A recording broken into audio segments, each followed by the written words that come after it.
కేసీఆర్ ఫ్యామిలీలో చిచ్చు ఉంది, ఇదంతా ఫ్యామిలీ ఎమోషనల్ డ్రామా అని కాంగ్రెస్ ఆరోపిస్తోంది. కాంగ్రెస్ ఇంకొక ఆరోపణ ఏంటంటే బీజేపీ బీఆర్ఎస్ కలిపి ఆడుతున్నటువంటి డ్రామా ఇదనేటువంటిది ఇంకొక ఆరోపణ కాదు.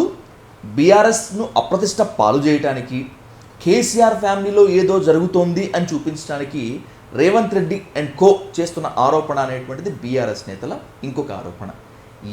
ఎవరిని చికాకు పెడుతున్నారు, లేకపోతే ఎవరితో పనిచేస్తున్నారు? ఆ లెటర్ రాసింది కవిత, ఒప్పుకుంది కవిత, ఆ రైటింగ్ కవితదే. ఇంకా రేవంత్ రెడ్డి ఏ రకంగా, అదే రేవంత్ రెడ్డి రైటింగా, రేవంత్ రెడ్డి లెటరా, కవిత మా పార్టీలో ఉందా, కాంగ్రెస్ పార్టీకి ఏం సంబంధం, రేవంత్ రెడ్డికి ఏం సంబంధం,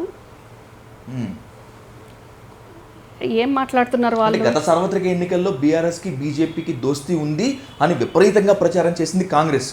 కాంగ్రెస్ విజయంలో ఇదొక కీలకమైనటువంటి ప్రచారం నినాదం కూడా. మళ్ళీ బీజేపీకి బీఆర్ఎస్కి దోస్తీ ఇంకా చెడిపోలేదు, ఇంకా బలపడుతోంది, దీనికి కారణం కవిత లేక అని చెప్పి రేవంత్ అండ్ కో టీం బాగా పనిచేసింది అనేటువంటిది బీఆర్ఎస్ వాళ్ళ ఆరోపణ. అదేం లేదండి, అస్సలు అట్లా ఛాన్సే లేదు. వీళ్ళు ఆరోపించడానికి అట్లా ఆరోపిస్తారు అంతే, అది ఆరోపణలే కానీ వాస్తవం కాదు.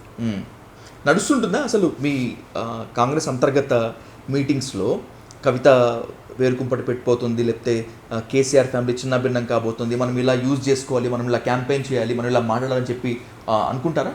అసలు ఆ టాపికే రాదండి అక్కడ. అసలు అంత లైట్ తీసుకుంటారు రమ్య గారు మీరు కేసీఆర్ ఫ్యామిలీని?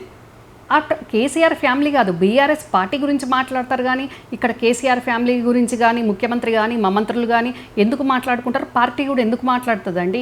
అక్కడ అదొక రాజకీయ పార్టీగానే చూస్తారు కానీ ఆ ఫ్యామిలీలో ఏం జరుగుతుంది అనేది ఏం అవసరం, ఎందుకోసం మాట్లాడుకుంటారు? మేము చెప్పిన సంక్షేమ పథకాలు అవి ఫుల్ఫిల్ చేయడానికి అష్ట కష్టాలు పడుతున్నారు, ఆ రకంగా పనిచేస్తున్నారు. ఇంకా ఈ ఫ్యామిలీ పంచాయతీ గురించి ఎందుకు ఆలోచిస్తారు చెప్పండి? కవిత లెటర్ బయటికి వచ్చింది కాబట్టి ఇప్పుడు మాట్లాడాల్సి వస్తుంది, మాట్లాడుతున్నారు అంతే. అది కూడా బీఆర్ఎస్ వాళ్ళు పెట్టిన అలిగేషన్స్కి మాట్లాడుతున్నారు కానీ మాట్లాడాల్సిన అవసరం కాంగ్రెస్ పార్టీకి ఏం లేదు కదా.